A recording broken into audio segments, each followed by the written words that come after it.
Hey, salut à tous, je suis le juge et bienvenue au tribunal. Vous avez sûrement Netflix et vous êtes déjà tombé sur cette émission ou juste vous avez entendu déjà parler de l'arnaqueur de Tinder. Une émission qui révéla au monde entier la façon dont Simon Levive, de son vrai nom Shimon Hayut, extorquait des centaines de milliers voire des millions d'euros à plusieurs femmes différentes.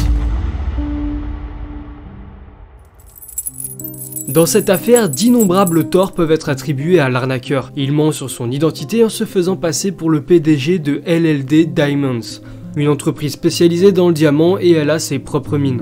Sur ces millions extorqués, il a dû rendre seulement 35 000 euros à chaque femme, sachant que pour certaines d'entre elles, ce sont des centaines de milliers d'euros qu'il a dérobés. Il a été condamné en 2019 à 15 mois de prison puisqu'il a été reconnu coupable de vol, falsification de documents et de fraude. Mais il en est sorti au bout de seulement 5 mois, pour bonne conduite. Et maintenant, cet homme est connu dans le monde entier. C'est aberrant. Tu vas sur internet et tu vois plein de magazines de gossip qui parlent de lui comme si c'était un acteur ou un mannequin. La vérité, c'est que c'est un criminel, mais qu'on est dans une société devenue tellement avide de distractions que ça plaît aux gens. Vous savez comment il se fait de l'argent désormais? Il fait des vidéos personnalisées qui sont à environ 150 euros pour un usage personnel et plus de 1000 euros si c'est pour une entreprise. Mais le plus rentable pour lui, c'est qu'il est payé 20 000 euros pour être l'invité le temps d'une soirée dans des boîtes de nuit, des clubs ou bien des hôtels. Il essaie aussi de contacter des influenceurs du monde entier pour pouvoir faire des interviews. Mais bien sûr, il faut qu'il paye aussi 20 000 euros. Et le plus aberrant, Simon Levive a signé un contrat avec un agent à Hollywood. Il va peut-être bientôt avoir son émission autour de l'amour.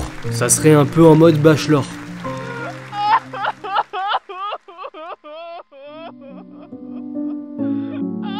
Pendant ce temps-là, t'as toujours les femmes victimes de ces arnaques qui auront peut-être des séquelles psychologiques à vie et des problèmes d'endettement. Mais le principal fautif dans l'histoire, lui, est mis en avant et profite de sa nouvelle notoriété pour faire encore plus d'argent. Triste notoriété. C'est n'importe quoi.